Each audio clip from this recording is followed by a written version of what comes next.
प्यारे मित्रों, आज मिश्रा जी का प्रश्न है। इन्होंने लिखा है,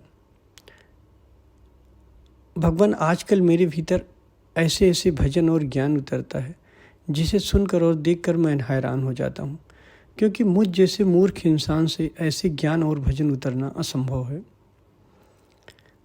मैं ये भी देख पाता हूँ कि ये ज्ञान की बातें और भजन भी वही तरंगे बनाती हैं जो प्रेम और नफरत बनाती हैं। मैं देख लेता हूँ कि ये तरंगे आपका ही विस्तार है।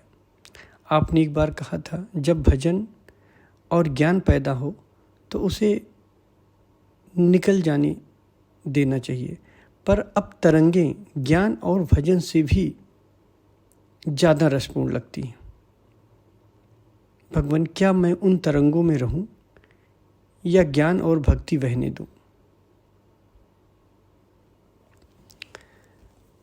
इसके दो उत्तर हैं और दोनों उत्तर विरोधाभासी हैं,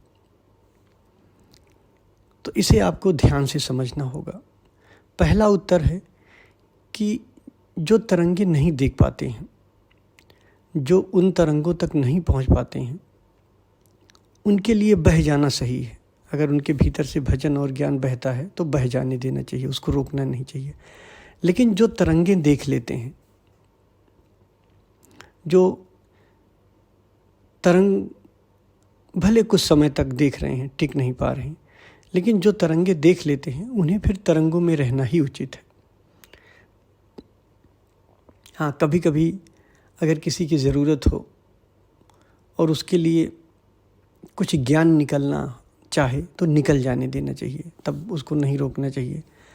या कभी कभी कोई भजन वगैरह कुछ ऐसा मूड हो, गाने का हो, चलो गा लिए, कभी निकल गया, ऐसा माहौल, ऐसी परिस्थिति हुई, लेकिन तरंगों में रहना ही उचित है।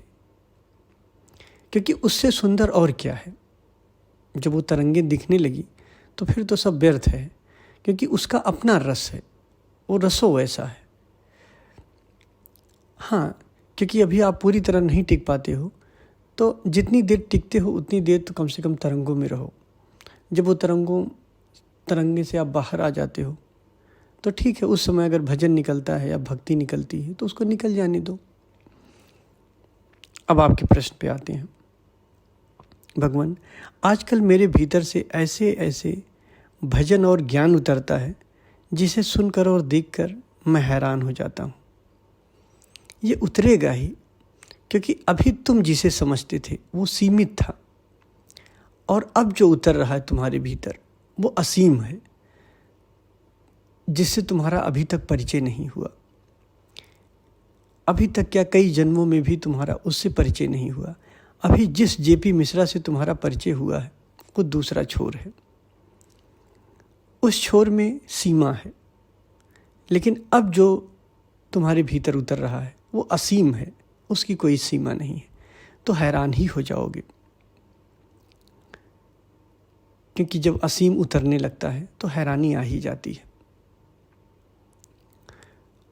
मोहम्मद साहब पे जब सबसे पहले रोशनी उतरी थी परमात्मा की, तो वो बीमार हो गए, हैरान हो गए, और ऐसी ऐसी भाषाएं उनको उतरने लगी, ऐसी ऐसी भाषाएं उनके भीतर आने लगी जिसको उन्होंने कभी पढ़ा ही नहीं था, क्योंकि वो असीम से आती हैं, ऐसे ज्ञान, ऐसे भाषाएं, ऐसे भजन।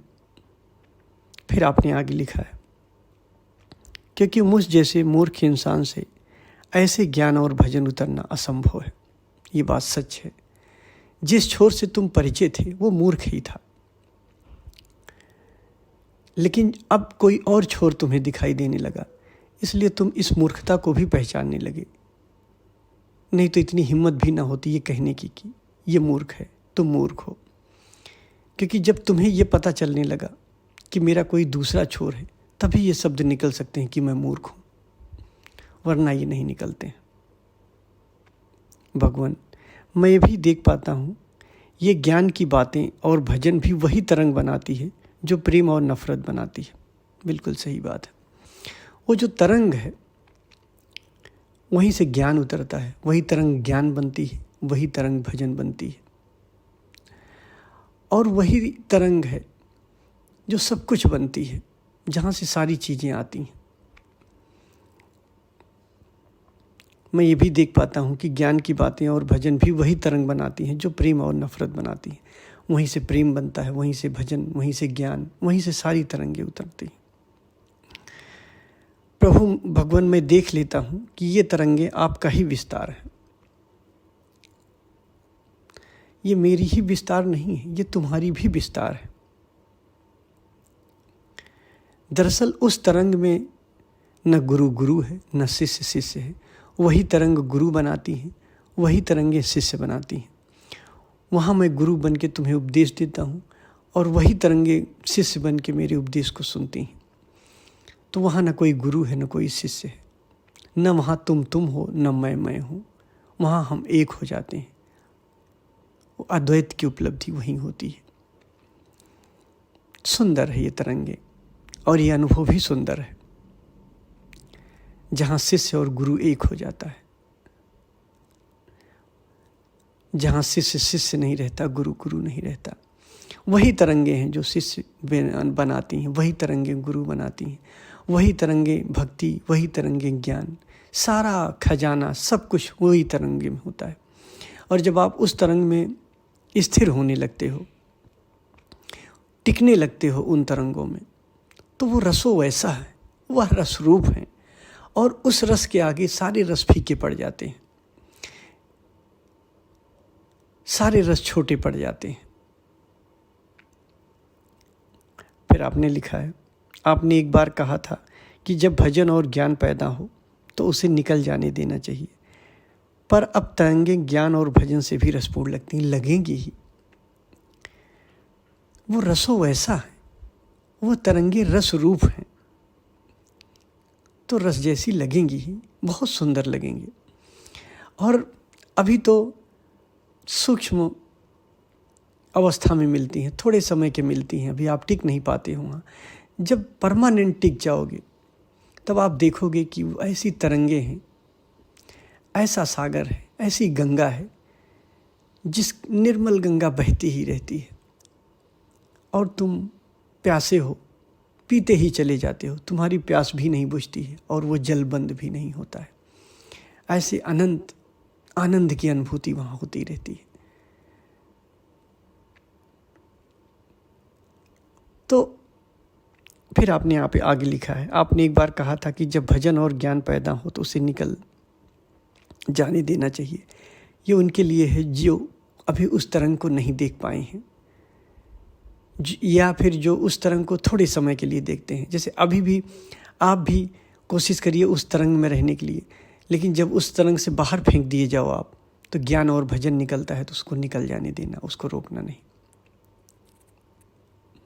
दो कंडीशन में ज्ञान और भजन को निकल देने जाना चाहिए। कोई ज़रूरतमंद आ जाए, किसी के सामने वो निकलना चाहे, किसी की ज़रूरत हो तुम्हारा ज्ञान, तो निकल जाने देना चाहिए। और या फिर तुम उस तरंग के बाहर आ गए।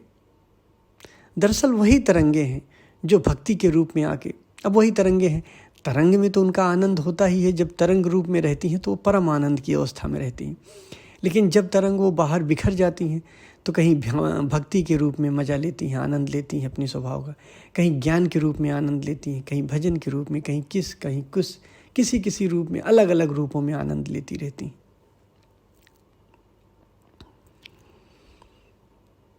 तो आपने एक बार कहा था कि जब भजन और ज्ञान पैदा हो तो उसे निकल जाने देना चाहिए, पर अब तरंगे ज्ञान और भजन से भी अधिक रसपूर्ण लगती हैं। ठीक है, उसी रस में उतरो, उसी रस में डूबो।